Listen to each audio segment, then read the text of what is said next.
संत एकनाथांचे घर म्हणजे हा वाडा. याच वाड्यामध्ये श्रीखंड्याच्या रूपात पांडुरंगाने 12 वर्ष कावडीने पाणी वाहून या ठिकाणी रांजण भरण्याचे काम केले. तेच हे ठिकाण. समोर दिसणारे तुम्हाला संत एकनाथ महाराजांच्या देव्हाऱ्यातील हे पूर्वीचे देव आजही आपल्याला या ठिकाणी पाहायला भेटतात. तसेच समोर दिसणारी ही संत एकनाथ महाराजांची समाधी. जय शिवराय मंडळींनो, तर स्वागत आहे तुमचं एक नवीन व्हिडिओमध्ये. तर आज आपण आलेलो आहोत श्री संत एकनाथ महाराज समाधी मंदिर पैठण या ठिकाणी. तर या मंदिराविषयी आणि या समाधीविषयी आपण संपूर्ण माहिती व्हिडिओमध्ये पाहणार आहोत. तर या व्हिडिओमध्ये शेवटपर्यंत तुम्ही आमच्यासोबत असेच राहा. अजूनही तुम्ही आमचा चॅनल सबस्क्राईब केलं नसेल तर चॅनल सबस्क्राईब करून बेल आयकॉन दाबायला विसरू नका. चला तर मंडळींनो, जाऊया एकनाथ महाराज समाधी मंदिर या ठिकाणी दर्शन घेण्यासाठी.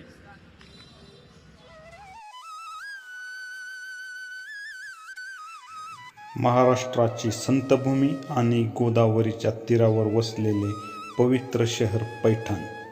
याच ठिकाणी आहे वारकरी संप्रदायातील महान संत एकनाथ महाराज यांची समाधी. आज आपण जाणून घेणार आहोत या समाधीचा इतिहास, महत्त्व आणि रहस्य.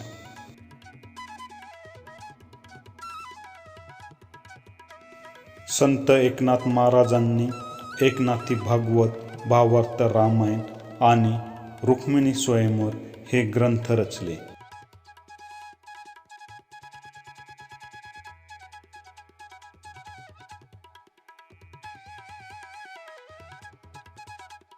समाधी मंदिराचे मुख्य प्रवेशद्वार.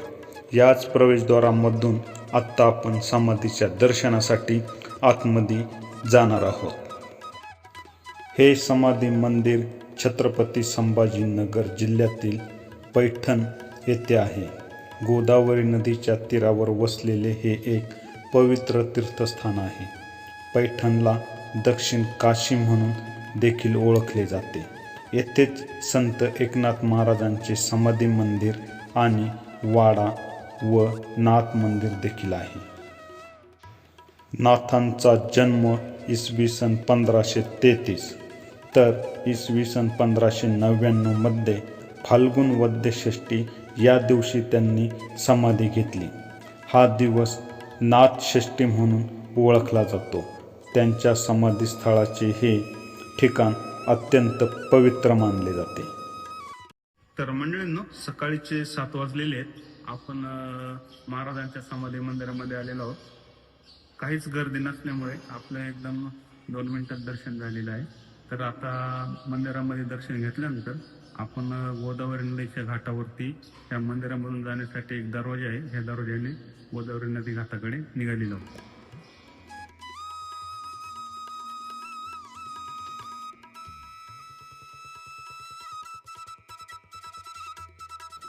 मंदिराजवळून वाहणारी गोदावरी नदीचे महत्त्व फार मोठे असून ही नदी अत्यंत पवित्र मानली जाते. या ठिकाणी भक्त आल्यानंतर स्नान करतात. काही भक्त या ठिकाणी पिंडदान व धार्मिक विधी करण्यासाठी येत असतात आणि स्नान करून झाल्यानंतर हे सर्व भक्त मंदिरामध्ये दर्शन घेण्यासाठी जात असतात. नदी काठावरती आपल्याला माता लक्ष्मीचे मंदिर या ठिकाणी दिसून येते. तर बाजूला साती आसरा देवींचे देखील या ठिकाणी मूर्त्या पाहायला भेटतात. तर आता आपण हे पाहत आहोत की समाधी मंदिरातून नदी काठावरती येणारा जो प्रवेश मार्ग आहे तो आपल्याला समोर दिसत आहे. तर मंदिराच्या बाह्य भागावरती आपल्याला नाथांच्या जीवनातील काही प्रसंग या ठिकाणी चित्रस्वरूपामध्ये लावण्यात आलेले दिसत आहे.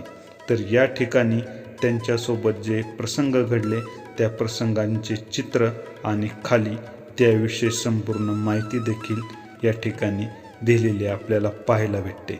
तर मित्रांनो, या ठिकाणी नाथांसोबत जे त्यांच्या जीवनातील अतिशय महत्त्वाचे प्रसंग आहेत ते या ठिकाणी भिंतीवरती लावलेले आपल्याला दिसून येतात आणि त्याविषयी माहिती देखील खाली आहे.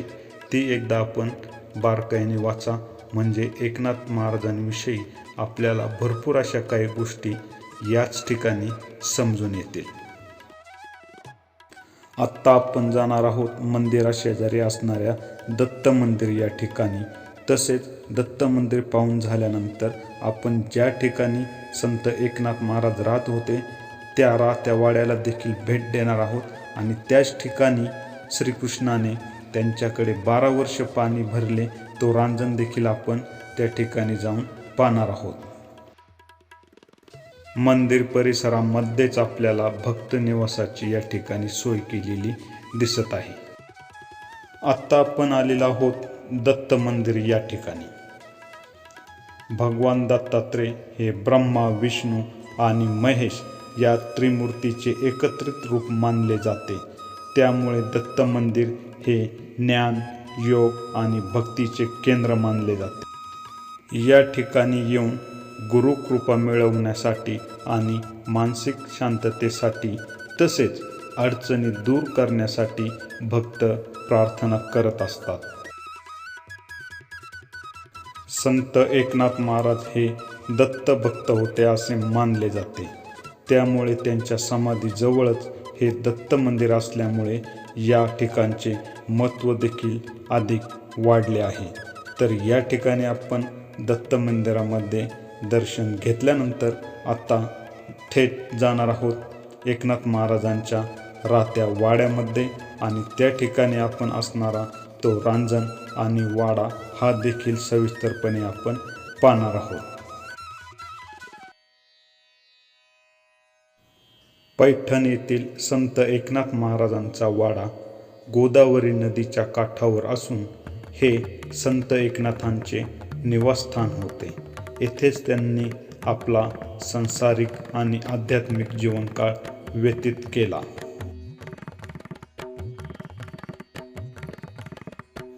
एकनाथांची विठ्ठल भक्ती एवढी गाढ होती की साक्षात पांडुरंग श्रीखंड्या नावाच्या भक्ताच्या रूपात त्यांच्या घरी पाण्याच्या कावडी वाहण्याचे काम करत असत. आजही या वाड्यामध्ये तो पाण्याचा ऐतिहासिक हौद आपल्याला पाहायला भेटतो. तो देखील आपण पुढे पाहणार आहोत.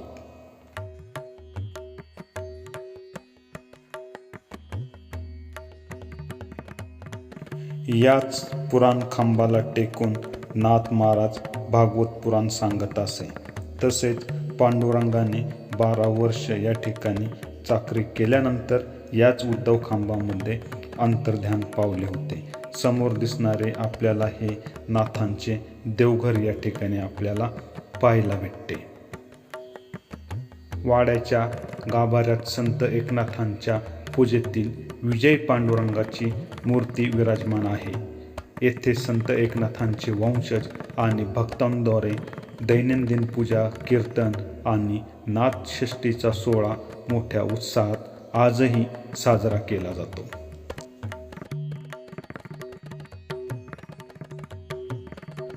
याच रांजणामध्ये पांडुरंगाने श्रीखंडाच्या रूपामध्ये 12 वर्ष पाणी भरण्याचे काम केले होते.